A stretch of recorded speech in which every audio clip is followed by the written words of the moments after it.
What do you call someone who speaks 2 languages? Bilingual. What do you call someone who speaks 3 languages? Trilingual or a polyglot. What do you call someone who speaks 1 language? An American. This joke is very common abroad, I think because it so accurately describes us. Additional languages. The small percent of people who take a second language usually do not get proficient enough to say they speak another language fluently on a resume. For far too long now, we've been proud of ignorance. If you're going to live or even visit here, learn the language. I taught English in a small northeastern country town in Thailand called Sisaket or Suisaket, living on the border of Myanmar, Laos, and Cambodia.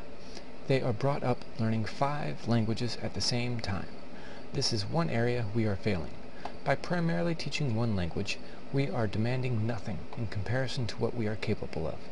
We are falling behind as soon as we learn to speak, unless you were taught sign language as an infant. Minimum of 3 languages. Then the student chooses at least 1 more around the age of 12. I choose 12 because it is an age of understanding, absorbing information from all over the world. This is where dreaming of traveling becomes planning where you are going. Each time you learn a new word, the database shows you the closest transliterated words with phonetic pronunciation, variable speed audio by a native speaker, usage, example, definition in your other 2 languages. Also, the beauty of learning a language this way, you can read the definition in that language's dictionary. This increases the amount of information you can easily absorb. Switching to alternative fuels will make travel cheaper. The average person will be doing more traveling. More people from around the world will be visiting. More of us will be visiting more places in the world. This will just better prepare everyone for what is to come. Personal development, health and physical education. Schools teach diet and exercise and health and gym. Nowhere near enough emphasis is put on the practice of diet and exercise. Look at the average school. Menus, vending machines, and school stores. There are more bad choices than good.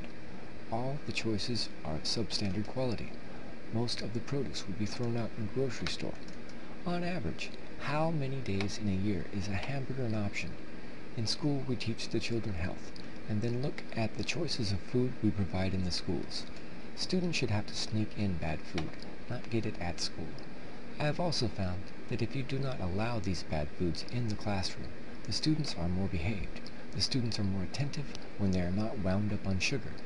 If they want a tasty snack, it doesn't have to be candy. Fruit is like candy that is good for you. Raw vegetables make excellent snacks. It is important to expend that energy the kids have in a positive way before they choose to do it in a negative way. Creating a circle of perfect influence. I believe in learning the right way, the first time. Find the best in that field and learn as much as you can. How can you learn perfect practice from someone who cannot do it perfectly?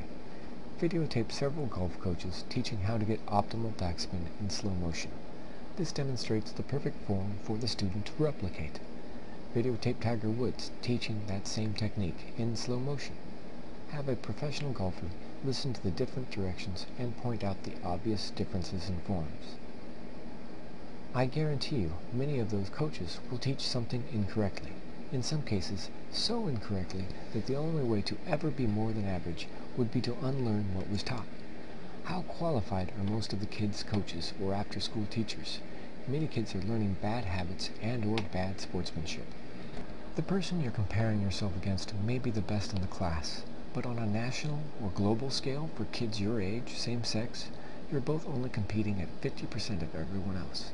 If, as a part of learning something athletic, you were given the stats for the top 90%, you would ask more of yourself. I think the top 90% of everything should be easily accessible. You could search the database by age, sex, height, and weight, and find your definition of an A. You could tell the database what your physical goals are, and the database will schedule exercise with average rates of progression. Any time of day, you could reference any sport, any technique with perfect form. This will cut down on injuries. I wrestled and did a lot of strength training in school. As it turned out, no one ever taught me the correct way to breathe. I had 3 hernias. Each time my stomach was cut open and I had to take a long break from working out. Something so simple as breathing can do so much damage. No one person can remember everything or know everything, but a computer will remember and do everything it is told. Charles G. Hancock's Be Helpful, Not Hurtful movie and TV show. Send this to any and or all of the following people: Bill and Melinda Gates, Warren Buffett, Peter Chernin, Al Gore, Barack Obama, Bill Clinton. I cannot go public with this until I am a nonprofit and the website is capable of taking donations and selling raffle tickets.